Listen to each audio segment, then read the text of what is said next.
Aujourd'hui, on voit en détail pourquoi j'ai changé d'avis sur le développé couché et pourquoi c'est un très bon exercice pour la préparation physique au rugby.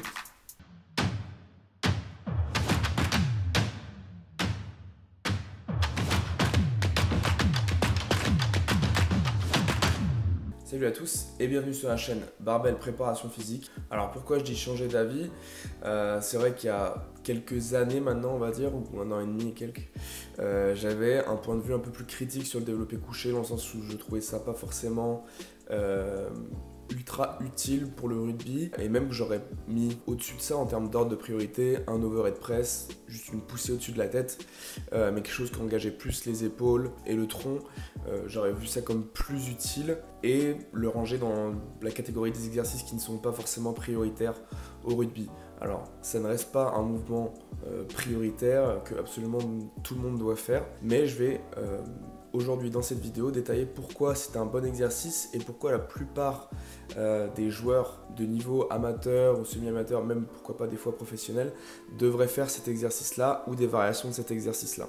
Tout d'abord, au rugby, il faut comprendre que une des qualités physiques les plus importantes pour ce sport et pour la performance de ce sport, c'est la force. La puissance, l'explosivité, tout ça c'est très important, mais ces qualités-là se reposent sur une base de force. C'est-à-dire que si vous n'avez pas une base de force nécessaire, un développement musculaire et nerveux assez important avant de faire de l'explosivité, eh bien on perd un petit peu en potentiel de puissance et d'explosivité gagnée. Souvent, quand on fait du travail de puissance, d'explos, c'est bouger vite avec des charges importantes sans perdre en vitesse, mais c'est allier un petit peu force, vitesse dans son travail.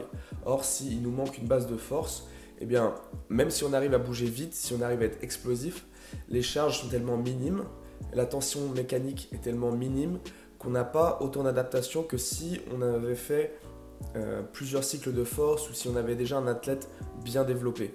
Pourquoi du coup le développé couché serait-il intéressant comparé à certains exercices comme un overhead press, une poussée à un bras au-dessus de la tête, des exercices qui seraient plus focalisés sur les épaules, en même temps on aurait une poussée verticale qui peut être intéressante pour les lifters, etc.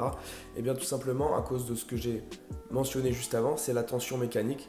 On a des charges qui sont beaucoup plus faibles en fait sur un overhead press comparé à un développé couché. La plupart des athlètes en fait ils vont pas avoir assez de force et assez de développement pour travailler avec des grosses charges sur un overhead press, ce qui fait que ça va être difficile d'induire des qualités de force, en fait développer nerveusement de la force mais musculairement aussi de la force. Sur cet exercice là, la plupart des athlètes ne seront pas ultra forts, il n'y aura pas énormément de tension mécanique générée, je parle en matière absolue, pas forcément relative mais de manière absolue.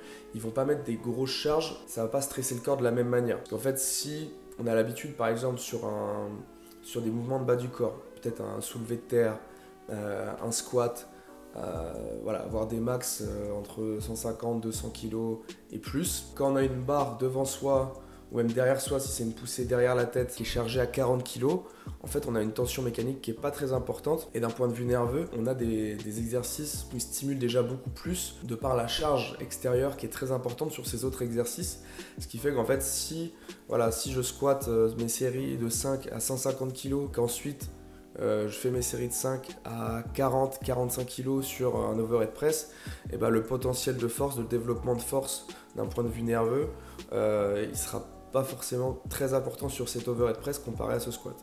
Or là, sur le développé couché, on va pouvoir jouer avec des charges beaucoup plus intéressantes. Pour des joueurs adultes, on va normalement se rapprocher, pourquoi pas des 90 kg, peut-être 100 kg sur des charges de travail, en série.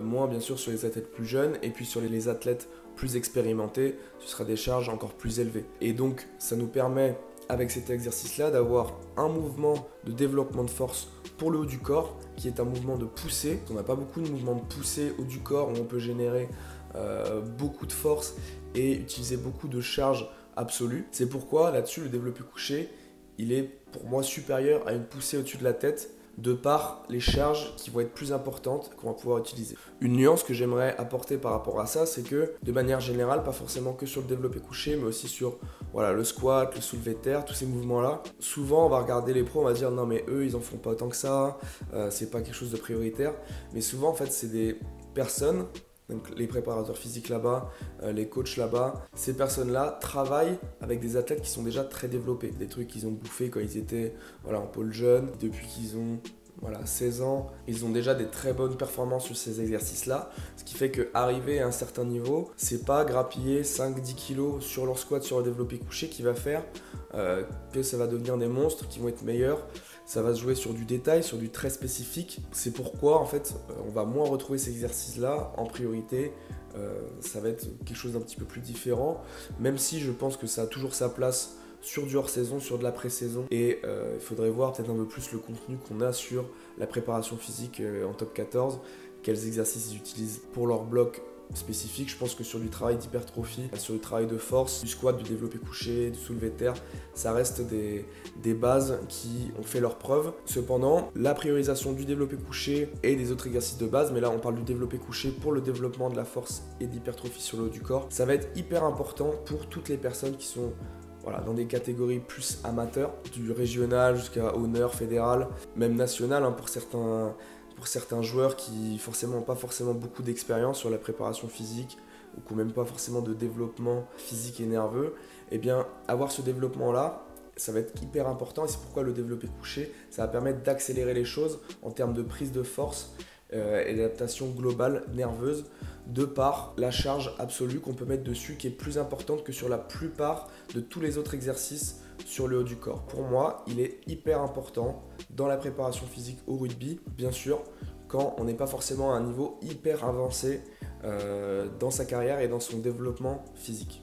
Si vous voulez voir toutes les semaines le contenu de mes entraînements ou parfois les highlights et les contenus que moi je propose à mes athlètes au rugby, suivez-moi sur Instagram @barbellprépaphysique. Je poste du contenu toutes les semaines et du contenu en story quasiment tous les jours. Si tu veux devenir un meilleur athlète, un meilleur joueur de rugby sur le terrain, rejoins le coaching privé Barbell. Je te fais une préparation physique sur mesure adaptée à tes besoins et tes objectifs sur le terrain. Je m'adapte à ton matériel, le nombre de fois où tu peux t'entraîner et les qualités physiques que toi tu veux développer. Tous les liens sont en description. C'est la fin de cette vidéo. J'espère que ça t'aura aidé à comprendre mon point de vue sur le développé couché. C'est un exercice qui, c'est par effet de mode bien sûr. Avant c'était le meilleur exercice, il y a quelques décennies maintenant. Aujourd'hui c'est un peu en train de changer, il y a tout le monde qui rabaisse un petit peu cet exercice-là. Mais je voulais le remettre là où il devrait être, c'est-à-dire un bon exercice de développement sur le haut du corps et qui est très pertinent quand on veut vraiment développer de la force sur un mouvement de poussée et pourquoi ça s'adapte très bien sur une préparation physique intelligente au rugby. N'hésite pas à commenter, me donner ton avis là-dessus et ton expérience sur le développé couché. Mets un like si ça t'a plu. D'ici là, je te dis à la prochaine.